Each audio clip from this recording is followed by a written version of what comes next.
Assalamualaikum dan salam sejahtera. Terima kasih kerana bersama dengan Tech is Home. Kepada anda yang pertama kali melawati kami mohon agar anda subscribe channel kami supaya anda tidak terlepas video-video baru kami. Jadi hari ini kami nak memperkenalkan produk baru untuk projek home automation kita dan share bagaimana untuk mengaplikasikannya ke dalam rumah kita.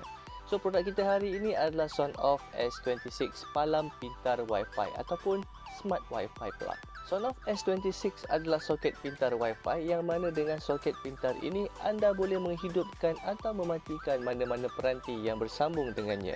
Sama ada menggunakan aplikasi e-wailing atau dengan menekan butang kawalan pada soket itu sendiri. Sonoff S26 didatangkan dengan piawaian seperti Europe, US, UK, Kanada, Australia. Jadi untuk kita di Malaysia kita akan gunakan soket piawaian UK. Dengan aplikasi e-wailing, anda boleh menggunakan banyak fungsi-fungsi yang telah disediakan melalui telefon pintar anda. Anda juga boleh berkongsi penggunaan soket S26 ini dengan keluarga anda supaya anda dapat mengawalnya bersama-sama. Jom kita tengok proses installation Sonoff S26. Okey, pertama sekali pasang dan hidupkan Sonoff S26 anda.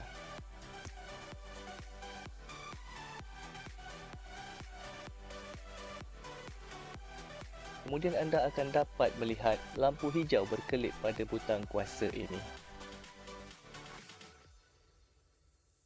Tekan butang kuasa ini selama 7 saat sehingga lampu berkelip dengan pantas. Ini menandakan soket ini telah sedia untuk menerima arahan untuk proses yang seterusnya. Kemudian buka aplikasi e-wailing. Kita akan mulakan dengan menekan butang tambah. Kemudian pilih Quick Pair Remote dan tekan Next.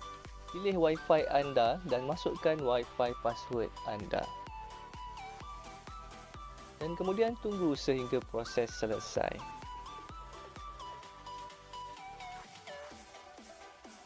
Pada mereka yang terlepas cara bagaimana untuk install aplikasi e-wailing, sila rujuk link di atas atau cari video kami berkenaan dengan Sonoff Basic. Kami ada sertakan proses installation di sana.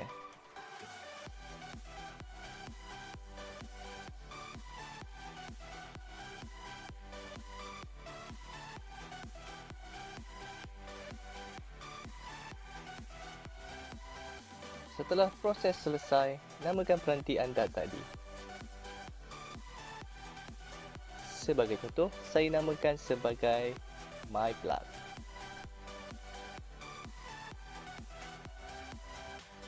Okey, proses selesai. Sekarang anda sudah boleh mengawal soket Sonoff S26 anda.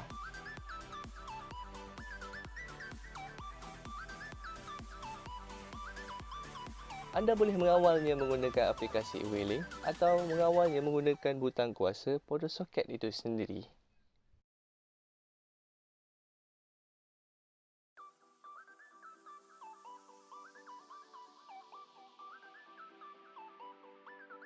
Okey, saya akan tunjukkan contoh bagaimana ia dapat mengawal peralatan elektrik kita. Sebagai contoh, radio ini.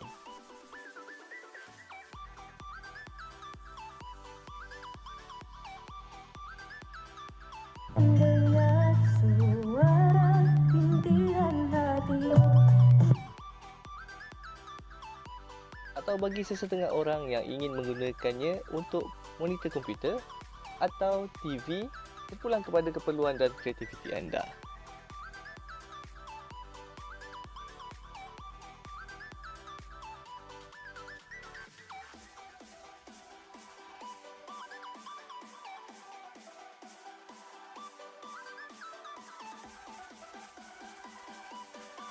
Okey, terima kasih kepada anda yang sudi bersama dengan kami sehingga ke hujung video.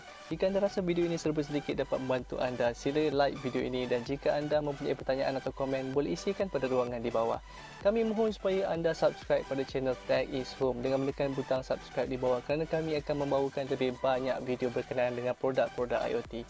Dan pada yang minat dengan teknologi smart home ataupun home automation, kami akan berkongsi cara menjadikan rumah anda lebih pintar. Sehingga bertemu lagi. Assalamualaikum dan salam sejahtera.